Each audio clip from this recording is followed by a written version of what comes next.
따사로운 햇살이 내리쬐는 봄의 어느 날, 살랑거리는 날씨와 어울리지 않는 여성의 날카로운 비명이 울려 퍼지고 있습니다. 새 생명이 탄생하는 순간이기 때문이었죠.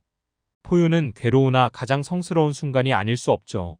아주 긴 시간의 분투 후에 그토록 고대하던 아이들이 세상의 빛을 보게 되는데요. 아이들을 확인한 의료진과 아이들의 아빠는 화들짝 놀라고 맙니다. 무슨 일이 있었던 것일까요?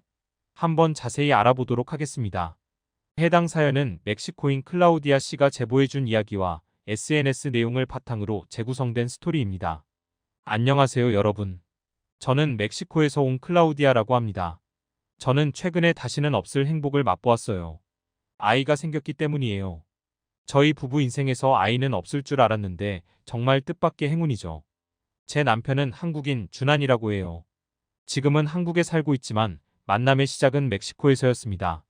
그의 나이 중학생 정도일 때 아버지의 일 때문에 멕시코로 오게 됐고 그 이후로 쭉 멕시코에서 살았죠. 저에게는 시부모님이시죠. 시부모님은 준환이가 20대 후반쯤 되자 한국으로 돌아가자고 하셨는데 그때 준환이가 다니는 직장이 마음에 들어서 준환이는 멕시코에 남았어요. 그렇게 혼자 지내다가 저를 만나게 된 거였죠. 제가 그 직장에 후임으로 들어갔었거든요. 함께 부대끼며 일을 하다 보니 정이 들었고 설레는 감정이 들었습니다. 처음 만난 지 5달쯤 지났을 때 준환이가 먼저 저를 좋아한다고 말했고 저도 그를 좋아하고 있었기에 망설이지 않고 교제에 동의했죠. 그렇게 시작된 연애가 결혼까지 이어졌습니다. 저희는 2년 만에 결혼했어요. 모두의 축복을 받았지만 단 한 사람, 저희 아빠만은 탐탁자나 하셨죠. 동양인은 비실비실해 보여서 마음에 안 든다나. 하지만 아빠가 저를 몹시 사랑해 주셔서 제 행복을 위해 뜻을 굽히셨어요. 결혼은 허락하셨지만 준환이를 향한 감정은 좋지 못했죠. 저는 아빠를 설득했지만 끝내 바뀌지 않으셔서 어쩔 수 없이 손을 놓았습니다. 저희 부부는 몹시 행복했어요. 미래 계획도 세웠죠. 일단 둘은 낳을 생각을 하고 노력했습니다. 단란한 내 가족을 떠올리면 이렇게 행복할 수가 없었어요. 그런데 복병에 부딪혔습니다. 둘이서 애쓴 지 반년 1년이 지났는데도 좀처럼 임신이 되지 않았기 때문이죠. 시간은 흘러갔고 아이가 없는 채 3년 동안 신혼생활만 했네요. 이렇게 되자 아이는 언제 가지냐고 물으셨던 아버지는 버럭 화를 내셨습니다. 이래서 한국 남자랑 결혼을 반대했던 거라면서요. 동양인이라 임신이 안 되는 것 아니냐고 말이에요. 정말 큰 문제는 아빠가 이 발언을 모두의 앞에서 했다는 것이죠. 어머니는 민망해했고 저도 상처를 받았지만 가장 크게 상처받은 사람은 준환이었겠죠. 아이가 없어도 저는 준환이만 있어도 행복하겠지만 아이에 대한 미련이 쉽게 버려지지는 않더라고요. 그래서 준환이와 함께 산부인과에 갔습니다. 너무 늦게 갔죠. 그때 알게 된 사실은 문제가 저에게 있다는 것이었습니다. 임신이 잘 안 되는 난임 체질이었던 거예요. 의료적인 도움을 받으면 얼마든지 아이를 가질 수는 있다고 하더군요. 시도하지 않을 이유가 없었기에 인공수정을 시도했었죠. 하지만 잘 안 되더군요. 그래서 최후의 보루로 선택한 것이 바로 시험관 아기 시술이었습니다.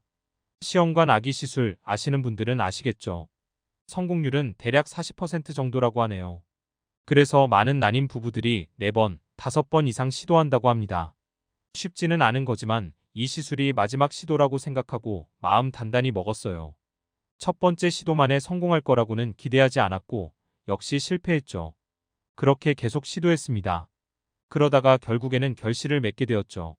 자궁 안에 아기집이 생겼는데 이게 무슨 일이죠? 하나가 아니었어요.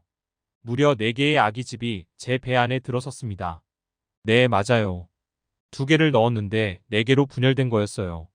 쌍둥이였으면 기뻐하기만 했겠지만 내 아이는 너무 많아서 살짝 당황한 것도 사실이에요. 하지만 어쨌든 임신이 되었다는 사실이 너무 기뻤죠. 매일같이 맞아야 하는 호르몬 주사 때문에 아프기도 하고 감정 기복도 심해졌지만 나중에 찾아올 행복을 생각하며 꿋꿋하게 버텨냈습니다. 그런데 산부인과 측에서는 현실적이고도 슬픈 이야기만 해주었습니다. 한 번에 이렇게 많은 아이를 낳게 되면 산모의 목숨이 정말 위험할 수 있다면서 10주차가 되기 전에 선택적 유산을 하는 게 좋다고 하더라고요. 준환이는 병원에서 하자는 대로 하자고 했어요. 어렵게 성공한 임신이기도 하고 무엇보다 제가 위험해지는 건 절대 반대라면서요. 준환이는 그때 너무 신중해서 2아이만 낳자고 선택적 유산을 하자고 했습니다. 저도 그 말에 따르고자 했지만 내 아이의 심장 소리를 듣는 순간 그 마음이 무너져 버렸습니다. 직접 들어보면 말로 설명할 수 없는 감정이 들거든요. 그런데 저만 그런 게 아닌 것 같았어요. 준환이도 막상 아이들의 심장 소리를 들으니 흔들리는 모습을 보였죠. 마침 이럴 때에 병원에서 권유한 선택적 유산을 했다가 나머지 아이들도 모두 유산당했다는 사람의 이야기를 듣고 저는 모두 지키기로 결심을 굳혀버렸어요. 그래서 다른 병원을 찾아다녔죠. 하지만 돌아오는 답은 모두 같았습니다. 이대로 두면 조산 위험이 있으니 반 이상은 선택적 유산을 시키는 것이 좋습니다, 산모님. 하지만 엄마 된 입장에서 어떻게 그렇게 할까요? 저는 최선을 다했습니다. 준환이도요. 임신하기 전보다 더 필사적인 자신이 느껴졌어요. 그때 한국으로부터 연락이 왔습니다. 준환이가 부모님에게 이런 이야기를 했더니 부모님이 아는 사람 중에 대학병원에 근무하는 의사가 있는데 그 병원에 새 쌍둥이 출산의 대가가 있다는 거였어요. 길게 망설이는 건 사치였어요. 저희 가족이 엄청 풍족하지는 않지만 아이들을 지키고 싶다는 마음이 너무 강해져서 그 무엇도 이 마음을 꺾을 수 없었죠. 저와 준환이는 한국으로 떠났고 정말 오랜만에 시부모님을 뵈었어요. 어렵게 임신한 저를 보고 고생했다며 격려해 주시고 몸에 좋은 건 다 구해다 주셨죠.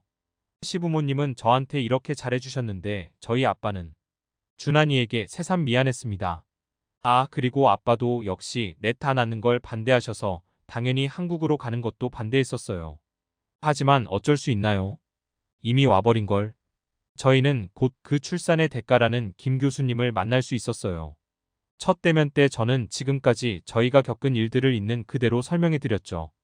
그런데 한 가지 두려운 점은 교수님도 내 쌍둥이까지는 성공해 본 적이 없다는 것이었습니다. 그래서 표정이 흔들리는 순간 교수님은 이렇게 말씀하셨어요. 하지만 해봅시다. 클라우디아 씨에게, 준환 씨에게 소중한 아이들이잖아요. 두 분에게만 소중한 것도 아닙니다.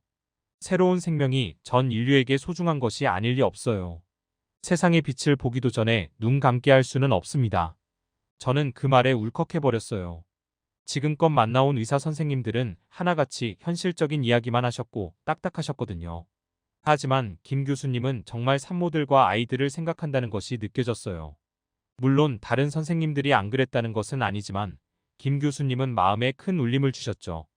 김 교수님을 자주 찾아뵈면서 쭉 한국에 머물렀더니 시간이 금방 지나가더라고요. 배가 정말 말 그대로 산처럼 불러 있었어요. 아이 하나를 임신했을 때와는 비교가 안 될 수준으로 커서 거울을 볼 때마다 조마조마했습니다. 아무리 조심해도 무슨 일이 생길까 봐서요. 소중한 우리 아이들이 꼭 무사히 세상에 나오길 바랬어요. 손꼽아 기다리던 대망의 그날 분만실에 들어가 누워 있었는데 곧 의료진이 들어왔습니다. 그 수가 무려 26명이었죠. 교수님까지 합쳐서요. 통증이 점점 심해지는 가운데 무통주사는 맞을 수 없었습니다. 난산이 예상되었기 때문이에요. 그리고 최악의 상황이지만 무통주사를 맞았다가 산모 혈압 저하에 따라 태아의 심박동에 이상이 생길 수 있다는 것을 알고 무통주사는 맞지 않기로 했죠. 그렇게 저는 맨정신으로 내 아이 출산에 본격적으로 돌입했습니다. 그날의 감각은 정말 지금 떠올려도 잊고 싶어요. 36년 넘게 살면서 그렇게 아파본 적은 처음이었어요. 이보다 더한 고통이 있을까 싶을 정도였죠. 정신을 잃어버리고 싶었지만 그래서도 안 됐습니다. 제가 힘을 줘야 아이들이 나오니까요. 지옥에 있는 것 같더군요. 영원히 멈추지 않을 것 같은 시간 속에 교수님, 선생님들, 간호사님들과 함께 있었어요. 정말 오랜 시간이 걸려서 한 명씩 아이가 나오기 시작했습니다. 두 번째 아이가 나오고 나서부터는 기억도 나질 않아요. 날짜가 바뀐 뒤로도 긴 시간이 흐르고 나서야 모든 아이들이 세상으로 나올 수 있었습니다. 이건 정말 기적 같은 일이었어요. 그때는 너무 기진맥진해서 눈물도 안 났고 그 자리에 있던 모든 분들에게 고맙다는 말도 못했네요. 김 교수님을 비롯한 모든 선생님들 덕분에 아이들이 건강하게 나올 수 있었고 몇 개월의 시간이 흐른 지금 저희 부부는 눈코 뜰 새 없이 바쁜 시간을 보내고 있습니다. 내 아이를 돌보는 일은 상상 이상으로 힘에 부치네요. 저희 부부만으로 모자라서 시부모님까지 동원되었습니다. 그리고 저희 부모님도 한국에 와서 오랜만에 만날 수 있었는데요. 막상 저희 네 아이를 보니 한순간에 무장해제되시더라고요. 심지어 아빠는 준환이한테 그동안 못되게 굴어서 미안했다고까지 말을 하더라니까요. 역경이 많았지만 결국 저희 가족이 이렇게 모두 행복해져서 얼마나 다행인지 몰라요. 모두 고생했어요. 그리고 김 교수님께는 정말 감사드려요. 지금까지 클라우디아 씨가 한국에 와서 무사히 내 쌍둥이를 낳을 수 있었던 이야기를 들어보았는데요. 사연을 어떻게 들으셨나요?